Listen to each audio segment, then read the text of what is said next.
Hey, my name is Jay, and today I'm going to show you how to make Eskimo cookies. I've been making these cookies since I was about 5 years old with my grandmother, and then my mom, and now I have the recipe, and I make them for my 2-year-old daughter. And everybody who has ever tasted these cookies absolutely loves them, and they're super simple, they're no bake. So let's get started. In the bowl already, I have a stick and a half of butter that I have allowed to come up to room temperature, so it's nice and soft and going to be nice to work with. To that, I'm going to add 3/4 of a cup of sugar, and we're just going to cream that. Just mix it up so it's nice, till it's nice and incorporated. Okay, once we get that nice and creamed together, we're going to add a couple of other ingredients. We're going to start with 3 tablespoons of cocoa,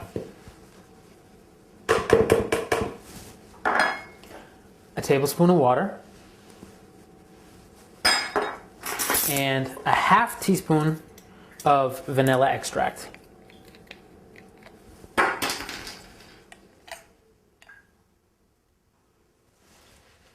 Get that right in there, and then we're just going to mix those up. Get all of those well incorporated. It's a little sticky, so you do have to work it. You could use an egg beater if you wanted to. I'm just going the traditional old conventional method that my grandmother used, which is a nice sturdy wooden spoon. Get in there, get everything rolled around, and then you're going to get your hands dirty. Once you get the cocoa and the water and the vanilla extract mixed in with your butter and sugar, now comes the star of the show. This is what really makes these cookies.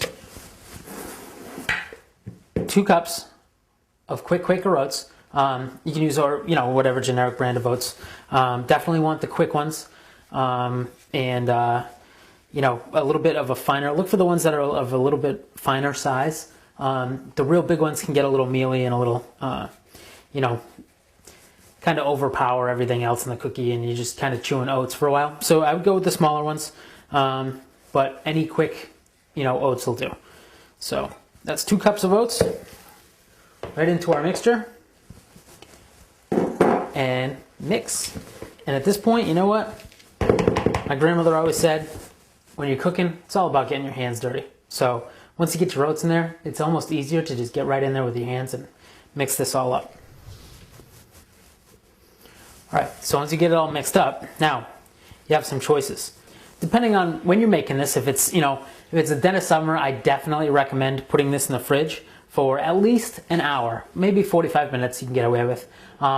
If it's wintertime, you probably could work with this right now. I mean, it's a little wet still, a little soft because the butter was pretty soft, but you could form your balls now.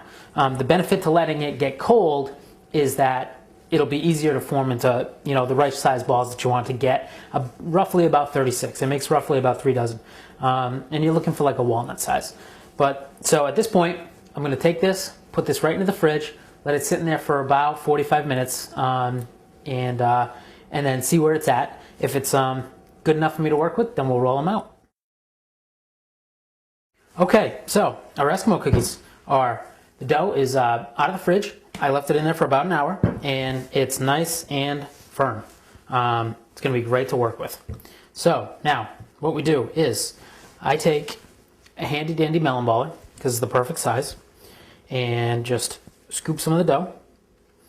Scoop some of the dough out, get it started into a little ball. Just finish it right in your hand. Just finish rolling it up, just like that. Use the palm of your hands.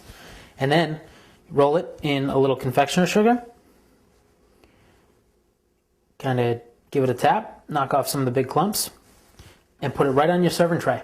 Whatever you're going to bring to the party, or if you're just going to have them here in the house, just put it right on there, and just keep going until your dough's gone.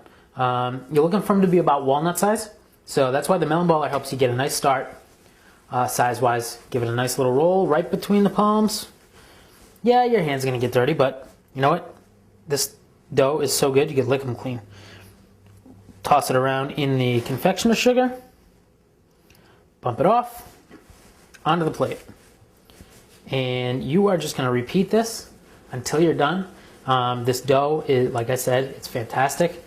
I would eat it by the teaspoonful, by the tablespoonful. But give it a roll around, And then what you're gonna do is these will last in the fridge for up to a week and a half. I mean, there's not much in here that's gonna go bad. There's no egg, there's no milk.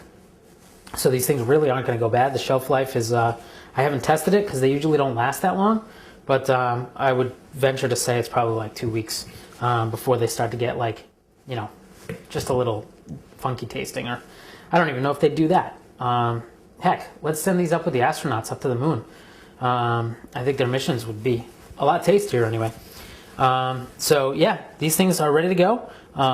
Definitely, if you're not serving them right away, keep them in the fridge. And that's really it. They're good to go. Huh. Oh my God. And they're good.